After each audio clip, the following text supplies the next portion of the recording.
James L. Brooks and Julie Ansell. You produced Are You There, God? It's Me, Margaret, an adaptation of the classic Judy Blume novel. Now, she hadn't given anyone permission to adapt this book until now, famously. So how did she come to agree to this film? Kelly Fremont Craig wanted to adapt this as a next job, and she took the crazy route of just writing Judy a letter telling her that.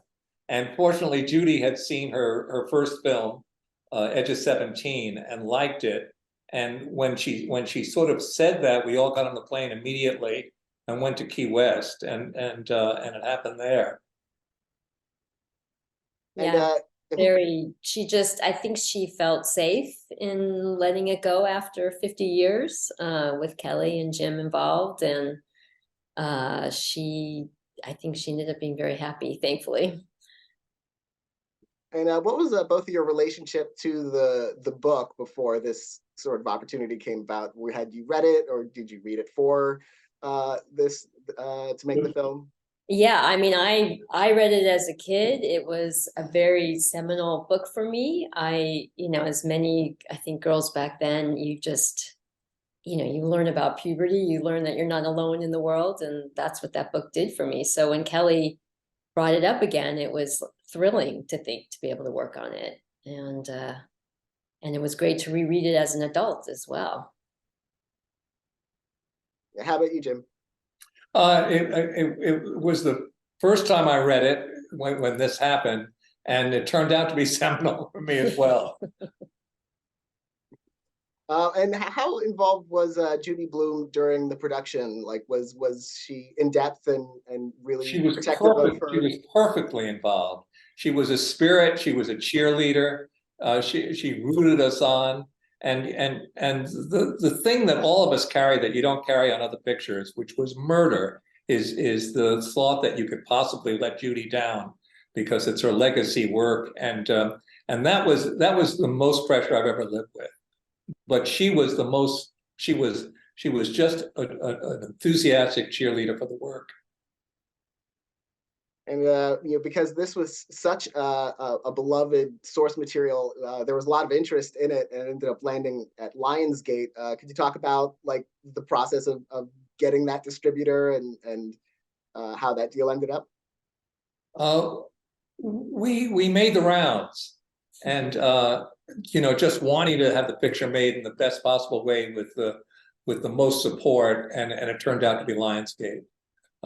Which, I mean, from the moment we walked in for the meeting and they decorated it like a schoolroom. It was like over the top, and then it was constant support, which was good to have. And it was really important for us that it be theatrical. I mean, there was always that idea of going streaming, and but for this movie we wanted it to be an event for women.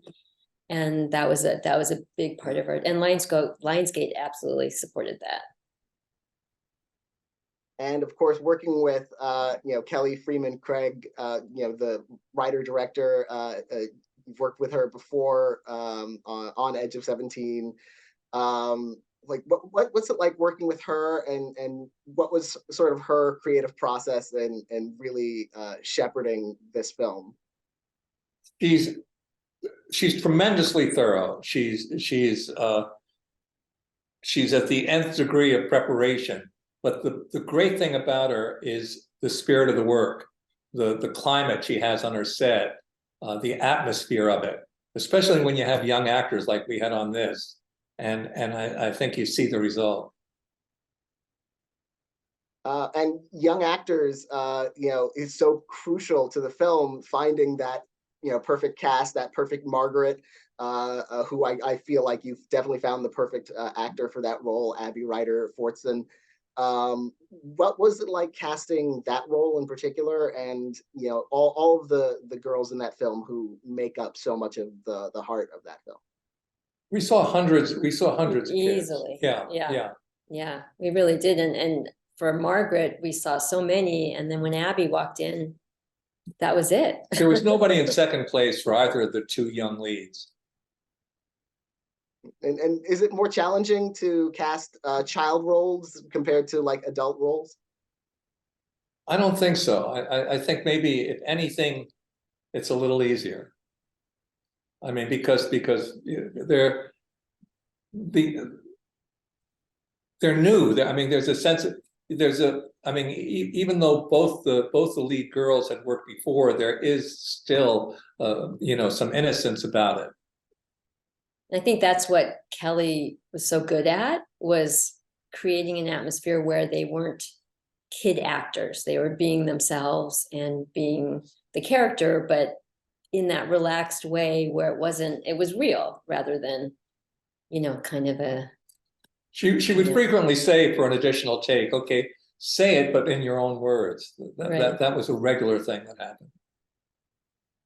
And one of the things that's so special about the the film is how it captures not just the Margaret's anxieties, but also her parents, her grandparents. How is it threading that needle, of capturing all of those generations of life? I think it's a great adaptation. I mean, I really do think it's a great adaptation, because the mother was a marginal character in the book, and somehow in Kelly's adaptation, you got the story of three women, which was not in the book, but seems inevitable once you see it. And what do you think it is about this, the source material, this story, and now this film, I think will, have a long life with younger viewers and older viewers. What do you think it is about this story that continues to resonate with people? Well, I mean, certainly there aren't sadly, many books or anything that really talk about puberty and, for certainly women's puberty and coming of age. And I think that's what people almost of all generations, I mean, over the years have read in the book, and now hopefully in the movie, is something that you can connect to, that you recognize what they're all going through, both Margaret, the mother, the grandmother, they're all going through sort of a coming of age in their own way. And you connect to that. And there's not enough of that to see. So it has a real meaning for people. And I like to think of it as the most female movie ever made. There are words in this movie that have never been said on the screen before. And what was Judy Blume's reaction to the film when when you showed it to her like in its finished form? She's happy. She even says the sentence that she thinks it's better than the book, which is remarkable. No author has ever said about a Hollywood adaptation of their material. Well, yeah, I mean, I think it's one of the great things about adaptation is that you're creating something new out of something that exists, and so as you say, you get different, you see different elements of story from more points of view from this film, and I think that's one of the beauties of adaptation. Yeah, absolutely. And have fans of the book responded to the film? Like, how have because obviously this is such a beloved text, means so much to so many people. The Rotten Tomatoes was crazy. I mean, or 99. Yeah, no, people really, that was one of the, really important to us to not only connect to everybody, but also to the fans of the book. And, across the board, we would hear people just so happy that it was done right. And women get in touch with who they were when they read the book. That happened all the time. Oh, yeah. Yeah. No, I mean, after a screening, I would go in the women's bathroom, and to hear the conversations that were sparked by this movie, it was amazing. So. Well, I want to congratulate you both on your work on the film, and thank you so much for talking with me about it today. Thank you. Thanks for having us. Elizabeth Raposo, you produced the boxing drama Creed 3 and are also the president of Michael B. Jordan's Outlier Society production company. So first off, what made you decide to take on that role at Outlier Society?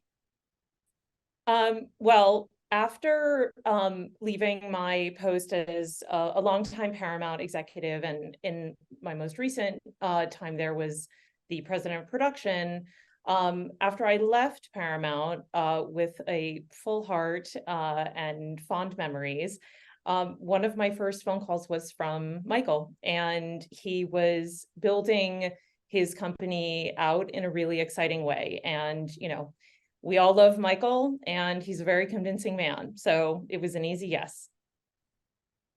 And was Creed 3 already sort of in the works as you came on board? Yes, so he had committed to directing, and there was already a wonderful script by Zach Balin and Keenan Coogler with a story by the franchise originator, the incredible Brian Coogler. And so the train was on the tracks, and the studio gave us the mission to get the movie made, start prep right away. So we went into high gear, and it was an exciting time. And had you had familiarity with the Rocky franchise, the Creed franchise before, or was this sort of like a trial by fire? No, this was a dream come true. A lot of the times I find myself realizing that I'm doing my job for the 10-year-old version of myself. So this was one of those moments to be able to be a producer on a historic 47 plus franchise that is beloved. I knew that it was going to be a big responsibility, but one I was so proud and humbled to take on. And what was it like working with Michael B. Jordan? Since he's wearing these multiple hats, he's producing, directing, and starring in this film. Yeah, it's a great question. The number one thing for us was basically Michael's time management, because he was pulling triple duty, as you say, directing, acting, producing. The focus of our day was really how to maximize his time. And since building a time machine wasn't possible, we did everything we could to, short of building a time machine for him. So much of the work that went into building the schedule also took into consideration his training time, because Adonis Creed, through the top of the movie and the end of the movie, it had to be in heavyweight champ fight shape. So we had to build a schedule for Michael where he could handle the fights early in the schedule, so that he didn't have to keep up the momentum of the rather rigorous and intense training. And he could go from having to be in heavyweight champ shape to just being in his regular shape and focusing on the more dramatic and the dramatic scenes in the film, and then other directing responsibilities. So everything really went into the time management, for him. And those boxing scenes are very impressive. Just the way they're shot, they look so seamless, and yet there's so much choreography and so many angles. How logistically challenging are those scenes? They are challenging, but I will say they're incredibly fun to execute and plan. Going all the way back to early days of prep, we were in a warehouse out in Van Nuys with our stunt team and our department heads, and it was our prep offices were quite literally a warehouse with a boxing ring. So early sort of almost an R&D phase of what the fights would look like, how to place the cameras, what to do that brought a new way of storytelling into the ring, because we also knew that while people were coming to this movie to see, yes, a boxing movie, we knew we had to give them a new experience in the ring. And that was part of the big challenge as well. And, is there a particular, challenge that was executed on this film that you're the most proud of, that made it to the screen? I think what I'm most proud of on behalf of the entire team is that Michael really had a vision for a big fantasy element in the final fight of the film, which takes place at Dodger Stadium.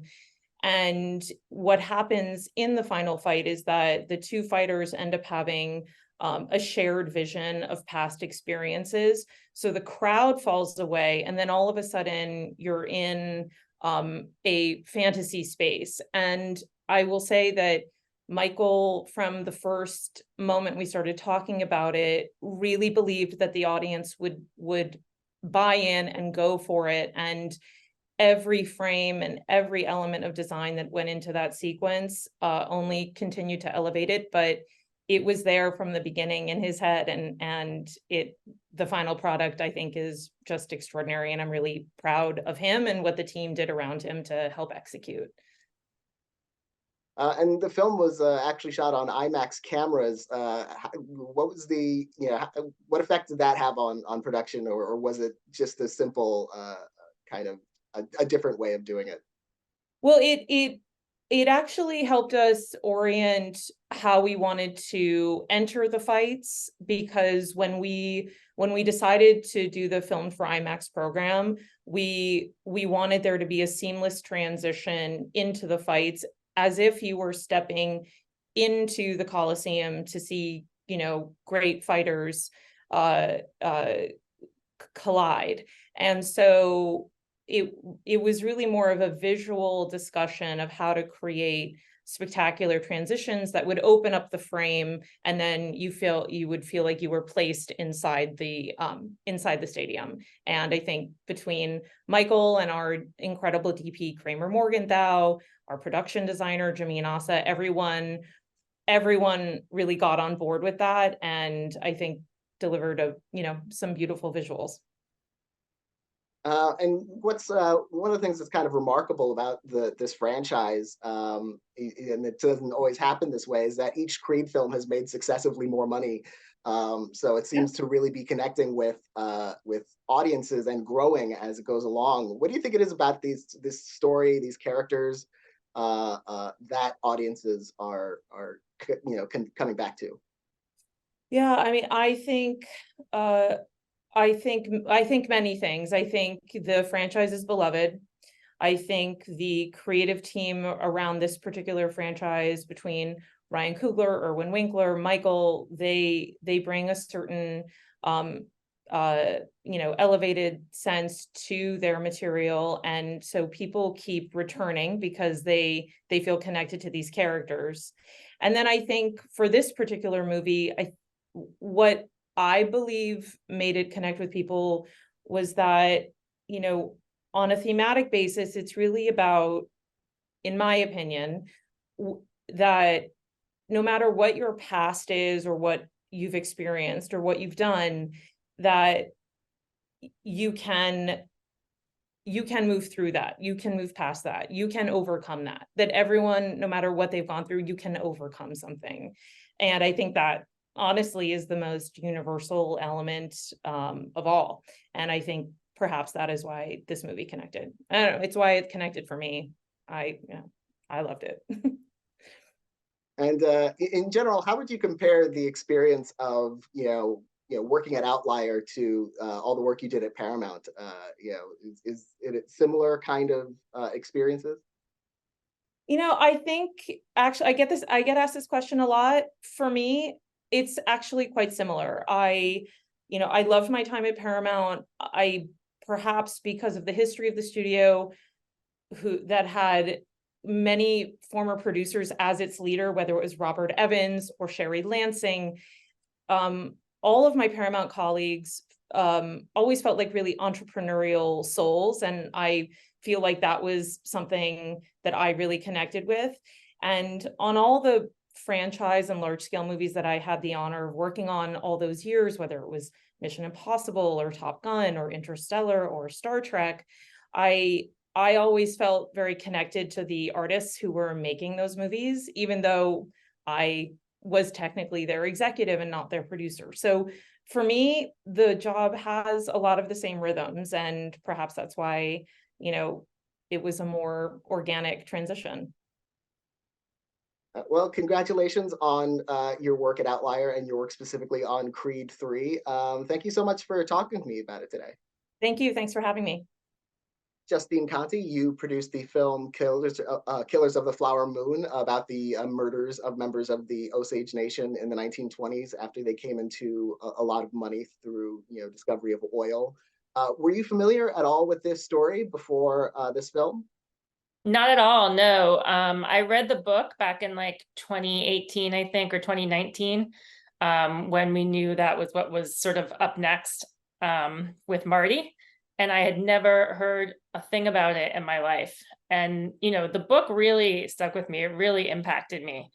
Of course, like everything that happened to them at the time, but, David Grann really captures at the end of the book the ongoing trauma that's still happening in that community today, which, it was so just, you think about it, it happened 100 years ago, less than 100 years ago, and those people's descendants are still there. So that really stuck with me. And like going into producing the film is what we were thinking about a lot, is that we were telling the story of families that are still really traumatized to this day. And I know authenticity was really important. Martin Scorsese, had a lot of contact with the Osage Nation.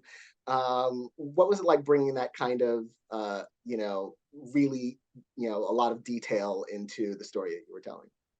Yeah, I mean, that's always really important for Marty, I think, on all of his films, making sure everything is historically accurate and exactly right. And it was doubly important on this movie because we knew the people were going to be watching and seeing whether or not we did them right.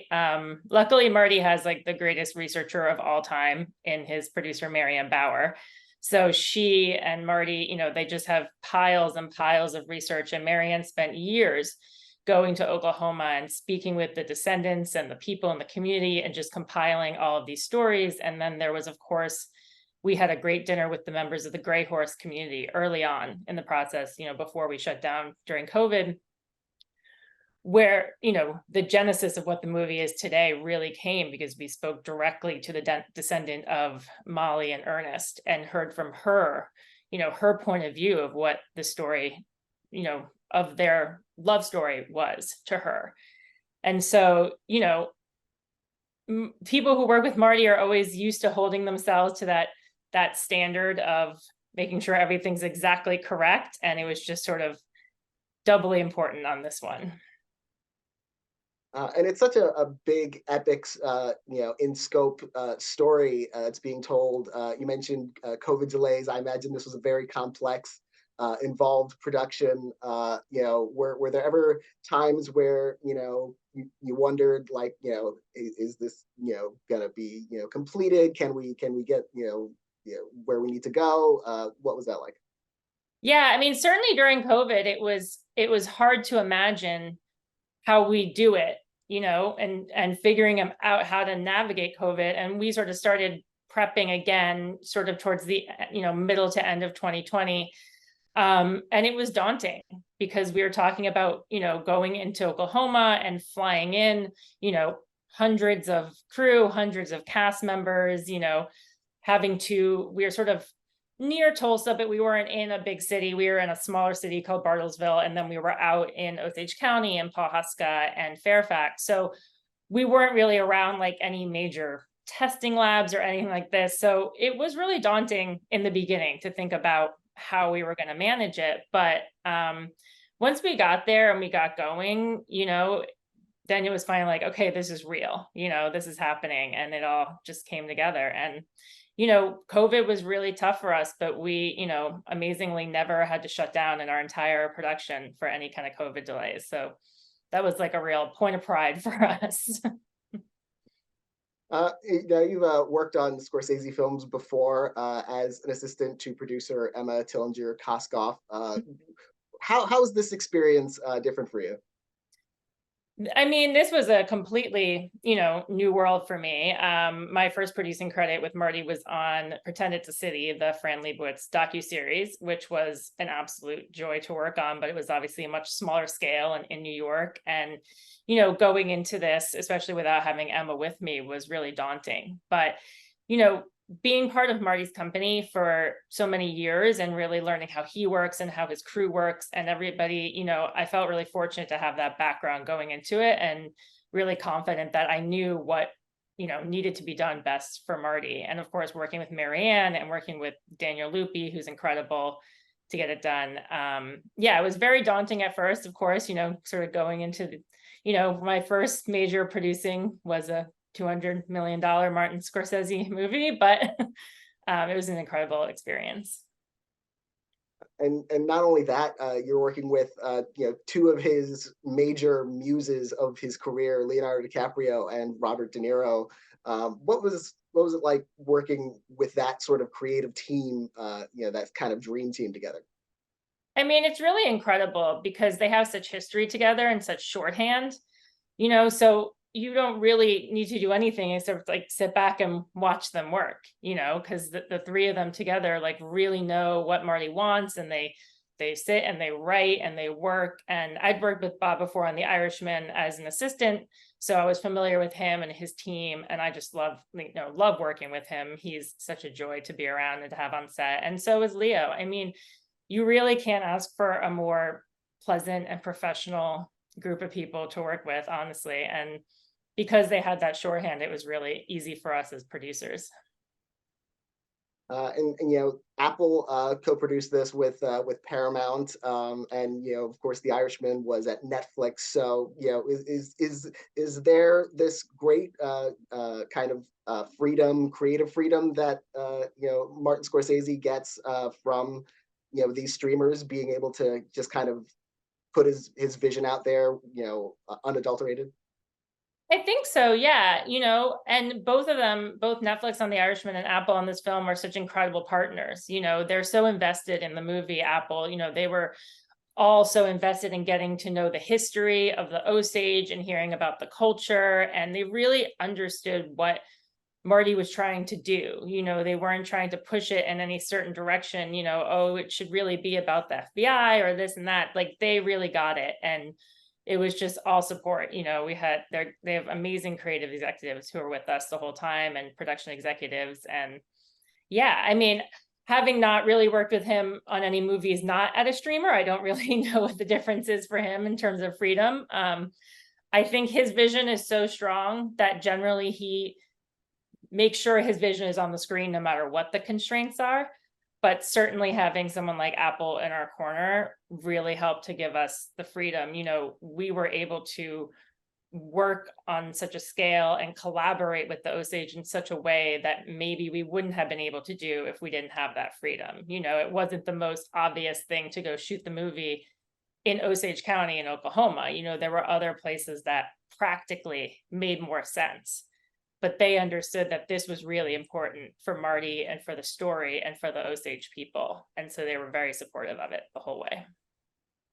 And what did you think of the film once it was all together and you're showing it at Cannes and it's going out to audiences? I mean, it was really incredible.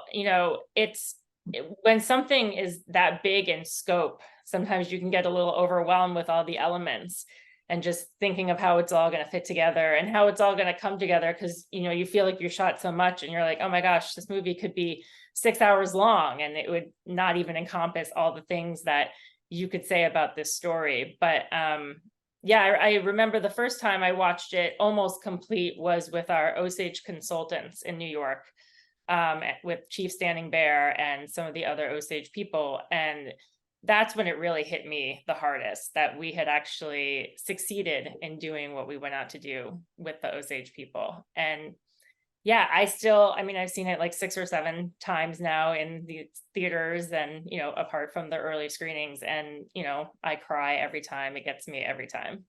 It's really overwhelming.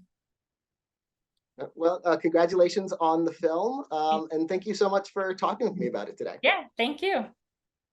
Berner, you produced the film Maestro about composer and conductor Leonard Bernstein. You actually began developing this back in 2008. What made you first interested in telling his life story? That's a long time ago. I grew up in New York and I went to the Young People's concerts, and Lenny was always part of New York at a certain time, which was a pretty glorious moment in New York, which is the 40s, 50s, and 60s, and through the 70s. grandson once asked me about which stories that I like to tell, and I said that I like to tell the ones that I can stay interested in for a really long time. So this, by necessity, required being interested in a really long time. Primarily, though, you know, I had done a movie called Pollock with Ed Harris, which was sort of about a game-changing artist of the time who was one of the great introverts of our world. And the more I got to know about Lenny and sort of got the music inside of my soul, I started to realize that the guy sort of defied definition and description pretty much in every aspect of his life. And so the breadth of it seemed deeply theatrical. And I figured if we could embody, if a movie could embody that kind of voracious appetite and commitment to art and to passion and to love and ultimately to family and to his own callings and sirens, you know, that was certainly a character worth exploring, and, you know, would essentially reflect the times, and maybe we could all learn something ourselves about how to live a creative life. So, I mean, everybody on this panel endeavors to do that, and, you know, to see what that ultimately what that looks like, you know, what it means for the artists, what it means for their families, what it means for the world at large, what's the collateral damage, what's the upside, what's the downside. It's a journey that we like to take, and I think my work tries to get inside of it as best I can. And, you know, over the course of, you know, developing this film, how did it eventually come Bradley Cooper's way? It's a long, graceful passing of the baton. It's a really interesting process. You know, initially it was an idea that I had and got Martin Scorsese interested in. We then went out and found a screenwriter who we all thought was pretty terrific, named Josh Singer. And one of my fellow panelists, Elizabeth Raposo, was kind enough to put that into production at Paramount with all of us. Everybody did their thing. Marty went off and I think he was doing The Silence, and so his world became fairly occupied. Josh had just won an Oscar for Spotlight, so his world and docket got busy. We continued to do the research. We continued to just plow forward and know that our day would come. Ultimately, Marty sort of decided that he wanted to stay aboard as producer, but that Steven Spielberg might be a better match and for the material, doing West Side Story and being an aficionado of Leonard Bernstein. And I think that was somebody that you know, Josh Singer had done The Post with Steven and introduced him to that particular to the draft that we were working on in the moment. And there was an idea on the table that Steven had, along with his producing partner, Christy McCosco-Krieger, that Bradley Cooper might make a really interesting choice for the lead. And little did we know that Bradley had, you know, a hidden ambition to be a conductor, having weaned himself on all the conducting cartoons and Tom and Jerry cartoons and being just an insanely devout classical music fan and conducting aficionado. And they sent it off to Bradley, who came back and said he had just finished Star is Born and said, I really love this entire idea, and if you decide not to direct it, I would love to throw my hat into the ring and dive into Leonard Bernstein. That's about 6 years ago. And the consensus was, after watching A Star is Born, was this guy's deeply talented and deeply immersive in the work that he does, and we would be fools not to embrace it. And at that point, that was when Bradley came on board, and the rest has been 5 or 6 years of intense wonderment and development and hard work. And you know, how did the project evolve over the years? Like, is the finished project a lot of, you know, what you envisioned, or did things change along the way? You know, that's a really good question, because thematically, it's pretty much exactly where it started. And dramatically and chronologically, it's somewhat different. And I think that, you know, we knew we never wanted to make a cradle to grave biopic, you know, just a classic biopic. And I think one of the crazy things about the smorgasbord and the omnivorous Leonard Bernstein is there's so much stuff out there. And so all the research, whether it was doing the Broadway stuff, whether it was doing the classical stuff, whether it was doing his peacemaking activities, whether it was going to Hollywood to score movies and his personal life, which was varied and volatile. And I mean, the guy was an omnivore in the best possible sense. So, you know, the palette was pretty big and we could pretty much choose whatever we wanted. It was a little daunting over those years. And I think that the probably the first complete draft that we felt good about had a fairly fractured chronology. It definitely included Felicia, his wife, and the kids, but it was probably a more traditional approach, albeit adventurous, I think, and operatic and fun. Bradley's idea was to really refract the times and refract Lenny's creative essence through the prism of his relationship with Felicia, his wife.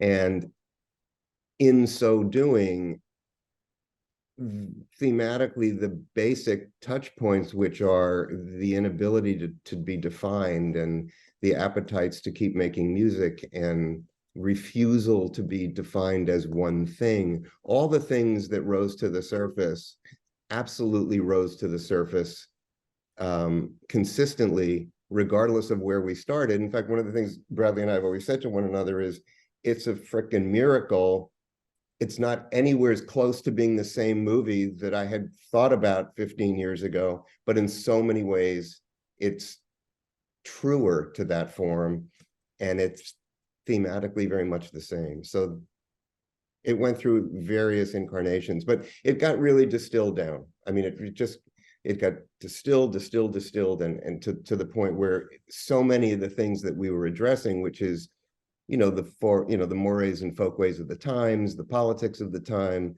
the music of the time, the prejudices of the time, they're all there. We never really articulate them the way we may have been tempted to do in the beginning, but we ended up addressing them by virtue of their existence. So it's kind of the same movie, miraculously.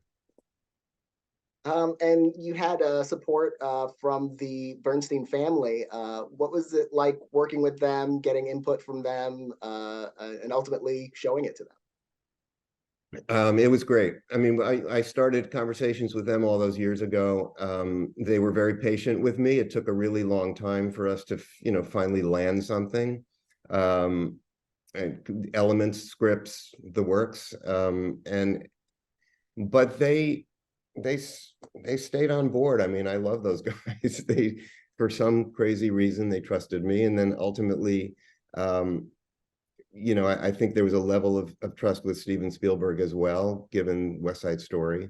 And then I think that, Bradley became Lenny, and I think that became apparent to them in the conversations that they had. So, and he involved them deeply at every stage. So we were given access to their house. We were given access to photos, videotapes, clothing, handwritten letters. I think they were ready. I think they were wanting, they knew eventually that a film would be made about their dad. And I think that they saw kindred souls in all of us in varying capacities. We're sort of the same age. We've all done the same personal work. We've all faced some of the same insecurities and demons and ghosts of our parents, and they were perfectly willing to take that ride. I think they then ultimately, we had one day where Bradley invited them down to his house to come look at we did these kind of proof of concept things over periods of years, and there was a lot of prosthetic work. So, we were sitting with the kids, and there on this very large screen is their dad. I mean, it was strange and freaky and both exhilarating and emotional and disturbing and fun. And I mean, I just turned around to look at the guys, and I went, and to Jamie and Alex and Nina, and I went, so you guys all right?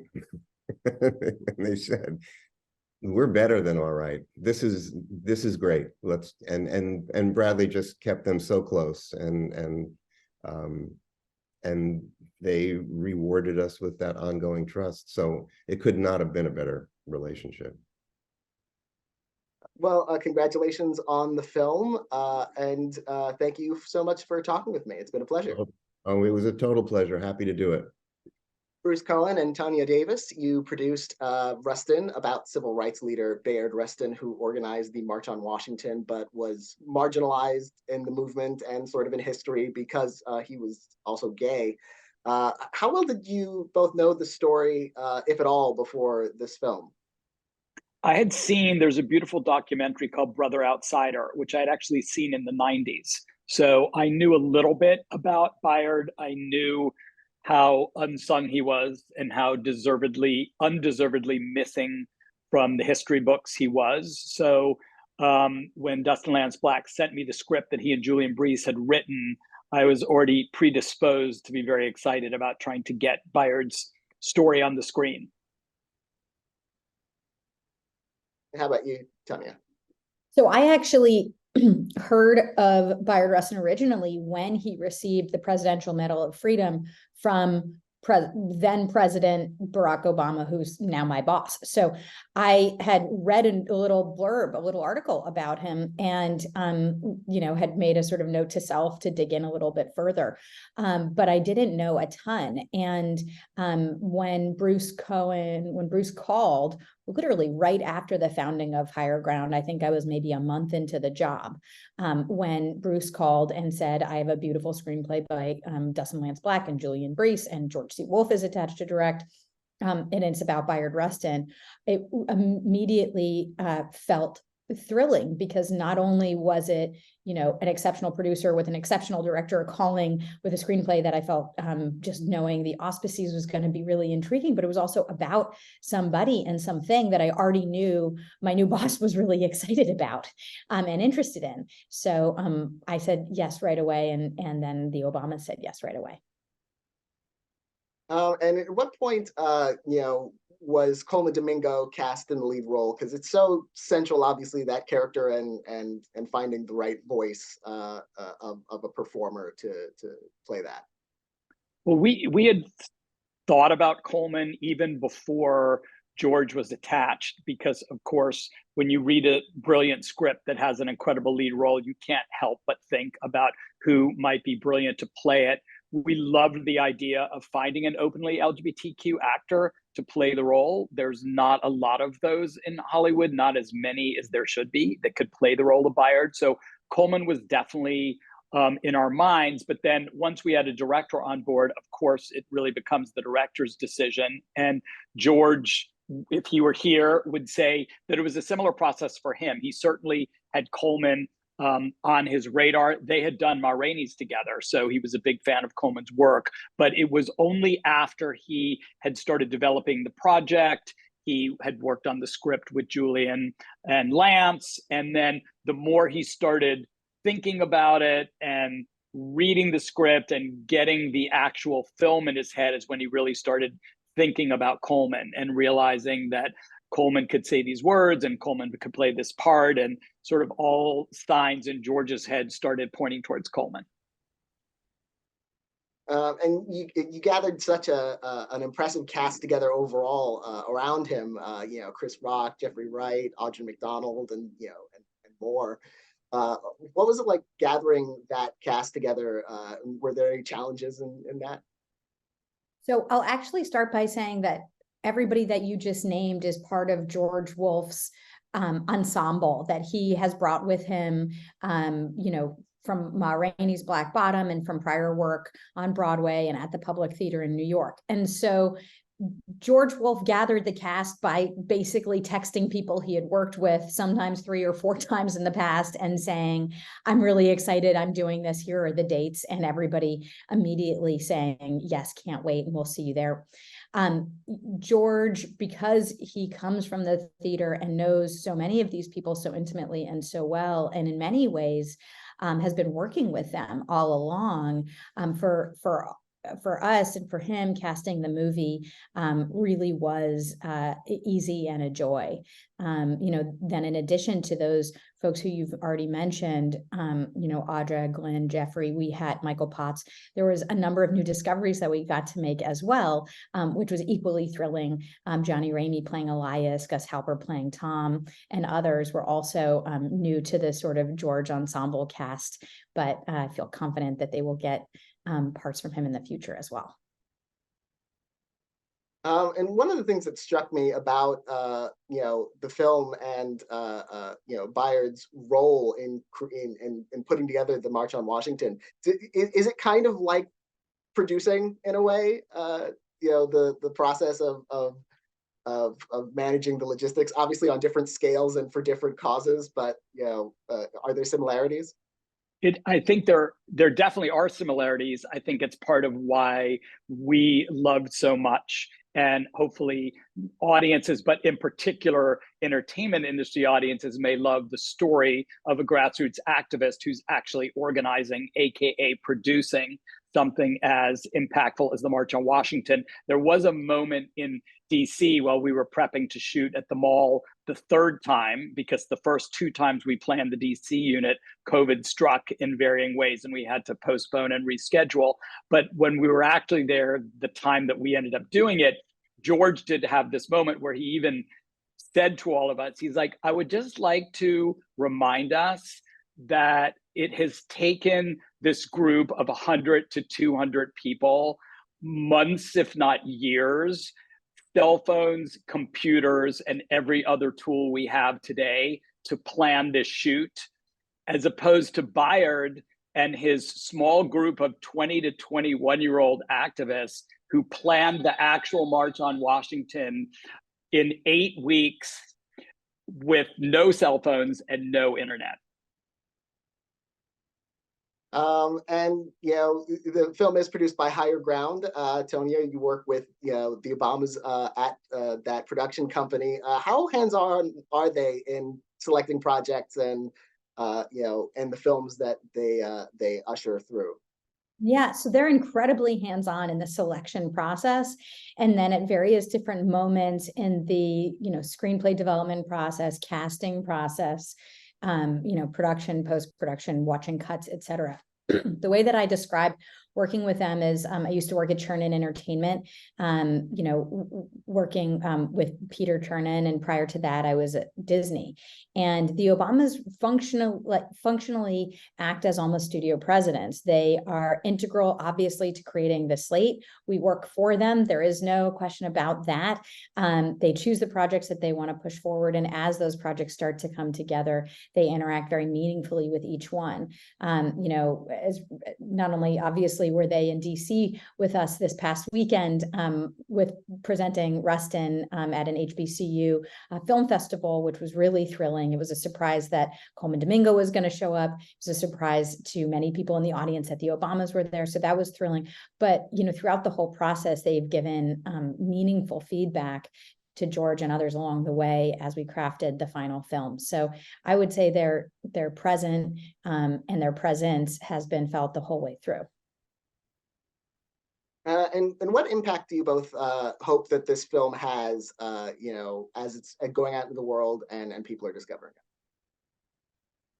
Well, I think one of the most important impacts that we want the film to have is that people will know who Bayard Rustin is, that he will regain his rightful place in history. The dream is that he'll be taught in schools as he should be, that he'll be part of the March on Washington story moving forward. But alongside that, the more we were making the film and the more we felt Bayard's presence with us, the more we learned and remembered that he had been this joyous, charismatic, wildly entertaining, extremely funny human being. And that became one of the missions of ours. We did feel that as important as the history is and the legacy is, we got the strong sense that if we didn't make the movie as entertaining and fun and joyous as Bayard himself, he'd come back from the grave and kick all of our butts. How about you, Tonia? Yes, exactly. I mean, he was witty, he was intelligent, he was charming, and he used each of these tools to get to get his way, which is also what needed to happen. I think for all of us who were lucky enough to work on this film, we want to make sure that Bayard's place in history is secured forever. We want to make sure that Bayard Rustin Day, which is happening now in New York City and also in Washington, D.C., starts to happen in more cities around this country. We also want to make sure that young people everywhere are able to look into history, and regardless of race, gender, sexuality, or any other factor, are able to really see themselves and to see themselves as heroes, not just as victims of tragedy. So for so many reasons, we're excited about the film, and we hope that people are able to take with it, honestly, kind of whatever they need in this moment to feel inspired. Well, congratulations to both of you on the film, and thank you so much for talking with me about it. Thank you. Thank you. I'm Gold Derby editor Daniel Montgomery here for our Meet the Experts panel of film producers. I'm joined by James L. Brooks and Julie Ansell from Are You There, God? It's Me, Margaret. Elizabeth Raposo from Creed 3. Justine Conte from Killers of the Flower Moon. Fred Berner from Maestro. And Bruce Cohen and Tonia Davis from Rustin. Now, to start, as I've talked to all of you individually, what comes through very clearly is that filmmaking is an incredibly involved and time-consuming process that requires a lot of patience. How do you push through any doubts or setbacks or delays that you might experience over the course of making any particular film? Start with Bruce. Well, it goes, I think, directly to the core of what we do as producers. Is there are going to be problems, there are going to be setbacks. That is guaranteed. If we've done a good job of prepping the film, that's really our job on the set. Is you're literally just standing there waiting for people to bring you the problems of the day, and oh boy, do they bring you the problems of the day. I don't think any of us have ever had a day of producing that someone didn't bring us a problem at some point, most likely within the first 15 minutes of arrival. So, that's the job, and the hope is that you're so invested in love with the material, passionate about the project, that it's more than worth it to try and figure it out. And you're always trying to look at what's the best solution to the problem being presented. It's got to work creatively, and it's also got to work budget, schedule, and financially wise, or else it's not the right answer. Trying to solve the problem in the best way possible, and then implementing the solution. Liz? Yeah, I can't say it better than Bruce did. I mean, it's a simple fact. Every movie has problems, and that's okay. And it's what you bring to the table in terms of the solutions and making sure the artists are supported. And if you can handle them without, taxing the director or actor's time too much, then that's a win. Jim and Julie? Well, I think part of it too is just the team that you have around you, is so important, so that any, the myriad of problems that you cannot foresee ever that suddenly appear in front of you, you have everyone who has the same vision and the same, hopefully, love for the material, that, you come together and figure it out. The thing that's hard is if anybody doesn't have the passion for it, you do, because you go nuts. I mean, you're supposed to be legally insane. The movie counts more than it should in any rational universe, but you want people to join you in that. Fred? It's very literal. You guys are all totally nailing every single aspect of it, but it's complete. In my mind, it's very literal. People say, well, what does a producer do? And I just go back to the word, which is you make something from nothing. And there's an idea, or there's a group think or an appetite, And then there is this thing, and you nurture it, and you push it, and you nudge it, and you Protecting it. I think I'm that's sorry? And protect protecting it. Absolutely, absolutely. And there's so many different versions of that, and one of them is creating a space where people can feel, you know, loved and do what they do really well. I mean, this is one of the things we did, I think, beautifully with Maestro, and Bradley Cooper put that vibe out in the largest possible star-like way, and in deeply inclusive, and found a way to instill in everybody the same love for Leonard Bernstein. So it always starts with, you know, whether it's the Rocky franchise, or whether it's a Judy Blume book, or Bayard Rustin, or Osage County, or any, you hopefully enlist and corral and protect and nurture and almost father or mother or into being. You just bring it into being, and use everything you got. I think. Justine? Yeah, I mean, I think that none of us would really be doing this if we didn't all actually love all these problems and challenges, you know. It's kind of why we chose to produce and not do something else behind the scenes. It's what's exciting about it, you know. And for me, when I was working on this movie, I kept having a hard time thinking of how to put it into words. But of course, like, the end product is, you know, is it. You're trying to make an incredible movie, you're trying to tell a story. But I just kept seeing how the process was as important as the product, you know, the process of making this film, and all the Osage people working with us, and the local people who we were training, and every single person who worked on this movie, as challenging as it really was, like, their entire lives were changed by it. And for me, that was as moving as even just watching it on screen, just knowing that the process we went through to create this had changed so many people's lives. And so all the problems we had on the days and all the setbacks, you know, it was all part of that process, and it's really special. Tonia? All of you have spoken so eloquently about it, and something that George always said, and this line is in the movie, actually. Bayard says, "You cannot kill an impulse before it is born." And I think that producing actually is protecting a film before it exists, and protecting the space for it to become, and protecting the space for the artists to work and to find the film. And everything really comes from that. So it's this insane belief that this special thing is going to exist, that it's going to be meaningful, that it's going to hopefully make people laugh and feel and think and emote somehow. So it's that insane belief coupled with the sort of like fierce protective energy of, I will do anything to help this get born. So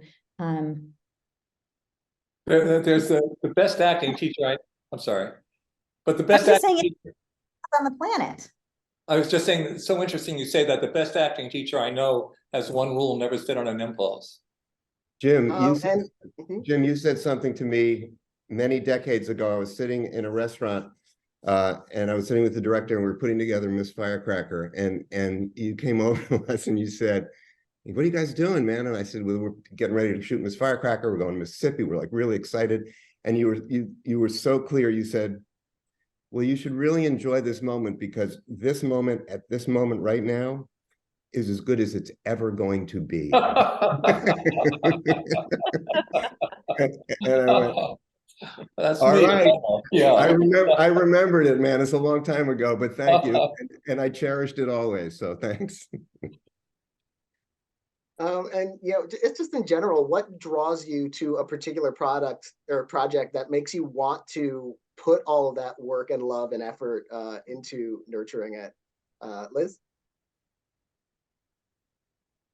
A wonderful question. I think, you know, for me and for Michael and the films that the films and television we produce together, it's it all comes down to sort of theme and character. You know, is it relatable? Can you see yourself in that story in some way? Do we think audiences will engage and be moved by it?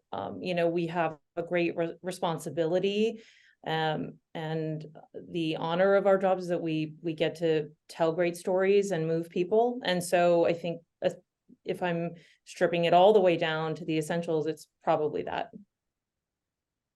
We're sort of big on writer's primacy. I mean, and almost always the writer directs the work or produces the work.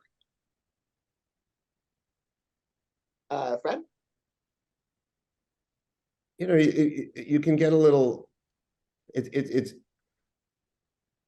and there's two things. I said it earlier, which is, one is I have to be able to stay interested in it for a really long time and let it be a constant discovery, because it's going to take that, you know, and so if you can find something, you know, we've all had things that have fallen away. So there are the things that have remained, and they are probably because we've remained interested, curious, and passionate about it.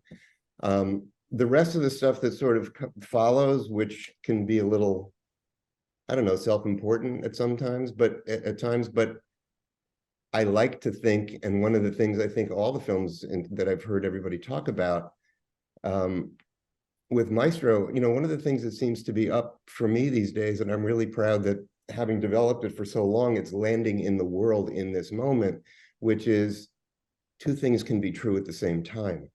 There are a lot of things that, there are nuances, no one needs to be defined as simply one thing. And putting that out in the world, I feel pretty great about. I wish there were more of it. And so in a funny way, your question tends to evolve along with the times that we're living in, I think. And, you know, Judy Blume and Bayard Rustin and Native people couldn't be more timely in this moment. And there's complexities to all of that, and they're worthy of so much discussion, and hopefully it will all, you know, catalyze that. And then of course it's just show business and we love it. So it's like, I don't know how else to describe it. Yeah, I mean, I agree with everything that Fred was saying. I think it's also, you know, things just sort of find you in a way as well. You know, I found myself at Marty's company, and then I found myself on this film with this story that I'd never even known about. And then it became my passion, you know, and I think it's finding the stories you want to tell, but also being open to let them come to you. And I think if you just sort of go with that and go through life with that openness, you'll find the story and you'll find the films that really speak to you.